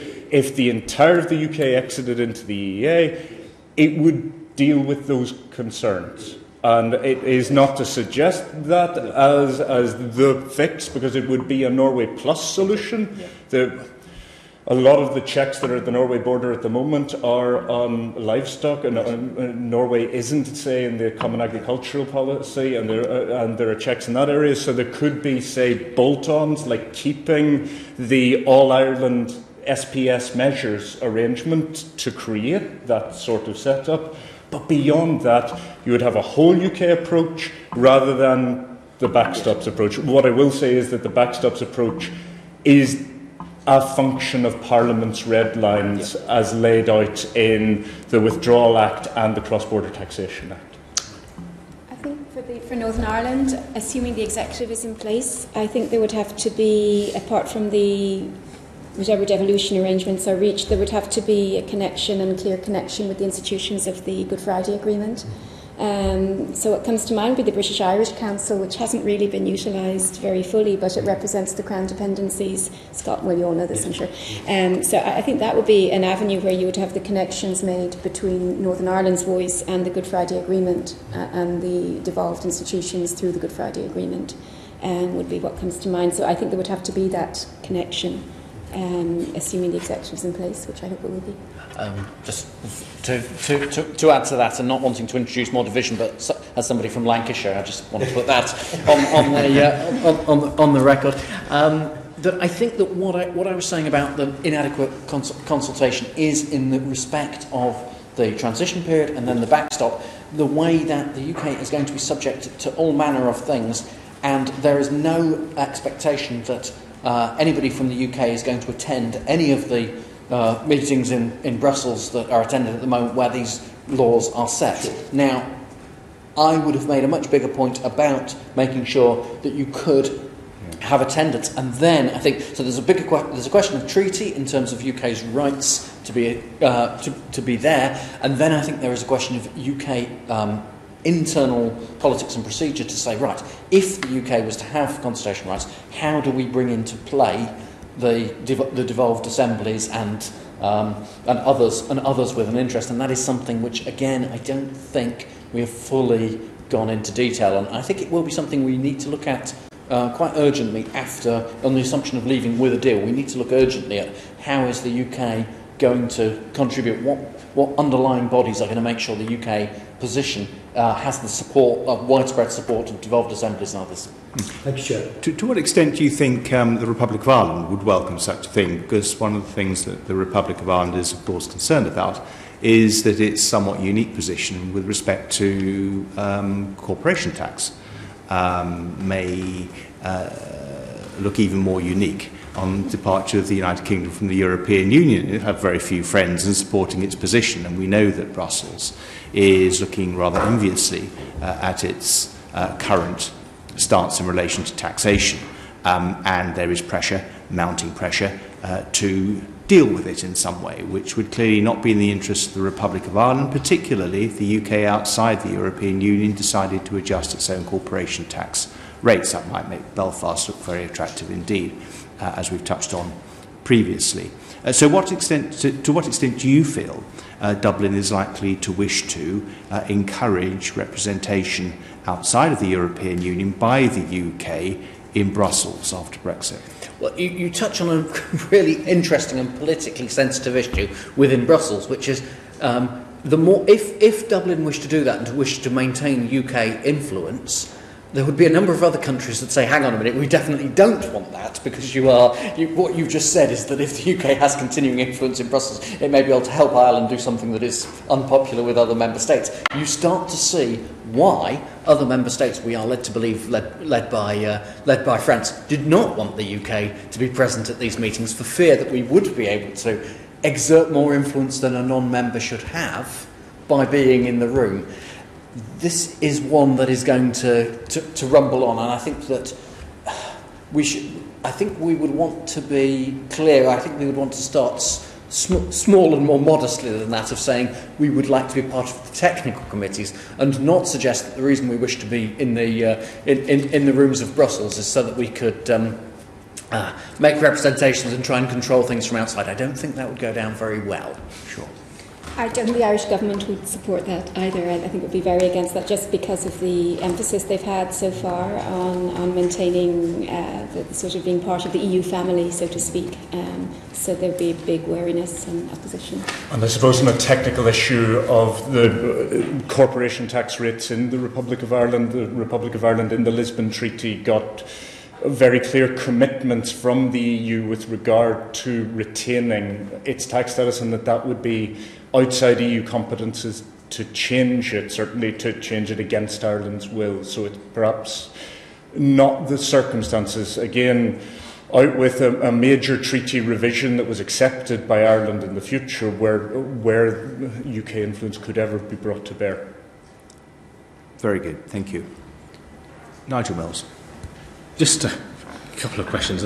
Speaking as somebody who represents a seat in a county that borders Yorkshire. I'm not sure the customs processes in the backstop would be very popular on the M1 when you have to have a paper customs declaration for every truckload. So maybe, John, you want to think carefully how long the queues would be. But just a couple of questions. First, when we talk about hard border, are we all talking about infrastructure and fences and stuff out the border? We're not talking about other things, or do you have different definitions in mind? I try not to use the phrase hard border. I've tried to use the phrase border infrastructure because I think that's a more helpful definition. So that's how I've been defining it. Physical infrastructure is the term used in a lot of government statements. But again, if we move... There was a rather flippant story last week about roaming charges returning as soon as the EU, as Ireland leaves the EU, and how that's going to affect, as soon as the UK leaves the EU, and how that's going to affect holidaymakers. And I suppose at the border in Ireland, that's not a holidaymaker issue. That's a day-to-day lived reality of your phone will keep flipping between different providers, and it's everything that changes the arrangements at the moment and makes life more difficult. You could characterise as a hardening, long before we ever get to concrete blocks and helicopter gunships. Okay, it's just the withdrawal agreement does refer to a hard border, but then unhelpfully doesn't define it. But you certainly see two of you at least to be thinking that a hard border means infrastructure. You've never seen an armed link? Can I just clarify that? I agree. Sorry. I agree with the holistic definition, particularly in the context of Northern Ireland and the peace process and cultural and work links and all of that. In terms of the security risk, there's been a focus on the physical side because of dissidents targeting that, if there's physical infrastructure, but it is a broader concept. Okay.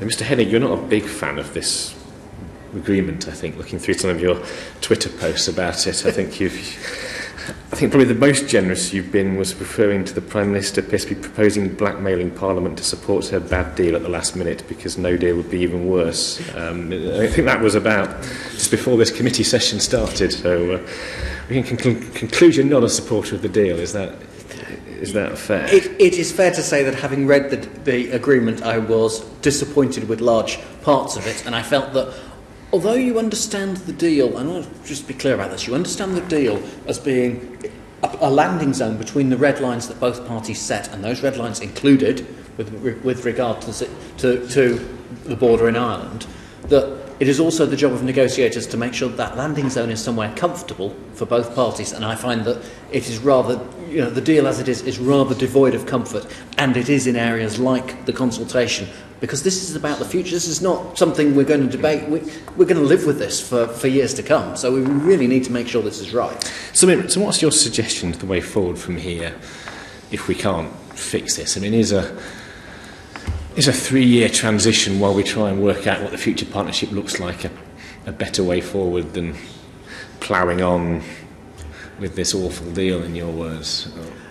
I think that given where we are at the moment, if we can find a way to essentially say, look, what we'll do, we will move into a transition period. We will actually then intensively work on these sort of questions together, and we will see what the scope of the possible is. We will also try to negotiate some future relationship, but in a rather more informed way than we have done to date. And if you like, I think you've got, we're not going to rewrite the withdrawal agreement now, much though I would like to.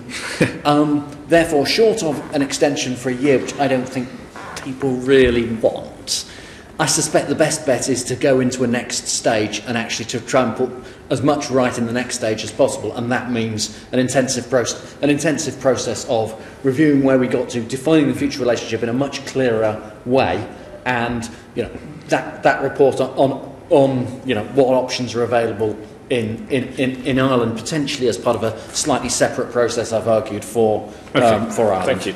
Mr Murray, having read Mr Hennig's Twitter, I was having a little flick through a publication I think you jointly authored, Bordering Two Unions. Yes. Am I right on that? I was just, page 22, you had a quote that there was a profound risk in such circumstances that Ireland could be presented not as acting as a co-guarantor of the peace process, but as manoeuvring in an international organisation to coerce an end of a partition, stoking age-old unionist fears and grievances? I mean, do you fear that prediction you had may have come to pass now? Well, there could certainly be that interpretation. It's been an interpretation that some people who have been in this room have very much put upon Ireland's position in the negotiations. But to be fair to the Irish government and to respond perhaps to some of the DUP's criticisms, even if her members are no longer in the room. Just in case you might interpret that as discourtesy, that there is an urgent question on a Northern Ireland related matter, and I suspect that's where they've gone to. So I'm sorry to interrupt. No, but to try to take that on, the Irish government, insofar as it has been involved in the negotiations, has been involved at one stage behind the EU negotiating team. It's been there to try to set out what it believes the Good Friday Agreement requires. And if you go through the withdrawal agreement and the red lines that David Hennig has set out very clearly, there's been an effort not to extend beyond the boundaries of what the Good Friday Agreement requires. And that, if you like, has almost seen a lessening of some of the protections that were in place or that were suggested by the joint report of December 2017. So the joint report of December 2017 almost set up pointed towards the possibility of Irish citizens still being able to actively bring into play their European Union citizen rights within Northern Ireland, even though it was a space outside the EU. So you could found a company in Belfast as an Irish citizen, even though Belfast was not now part of the European Union. I think there's been an awful lot of focus in the last year between Dublin and the EU team in trying to work out what the limits of EU competences are and how that actually structures the agreement. If you like, on page 22 of the book, I'm setting out the concern. That's, I think, how the Irish government have moved to address it. So can I just add one more thing, because I hadn't realised I had what I'd set out as a possible compromise plan in front of me. There was one more thing I would have said, which is if you said we sign the withdrawal agreement on condition that we have a joint report process to report on what is possible in the Northern Ireland border, and that both sides agree that the backstop could be reopened depending on what an independent joint report would say, and that would at least, that would give us some comfort that perhaps in the future, you're not going to get trapped. So, you can debate these things, but that's the sort of thing I was thinking of as how to fix this. Can I just say very briefly as background, Professor Oren Doyle, who's a law expert in Trinity, has a book recently out, and it's really about how the Irish state developed from 1921 as a separate 26-county state. So it had this rhetorical thing about United Ireland, but gradually and in every way that declined. So I think in terms of the history of the state, sort of aspirations towards unification really very much declined. I know Brexit has raised these things again, but just to make that clear. Good. Well, we've kept you for 2 hours. That's quite a marathon, and the question has been robust, and I have to say you've been more than equal to that. Really grateful to you for being with us today, and what you've said we will certainly reflect upon carefully in preparing our report on this matter. So it just remains for me to say thank you again for making the trouble to be with us today. Thank you. Thank you.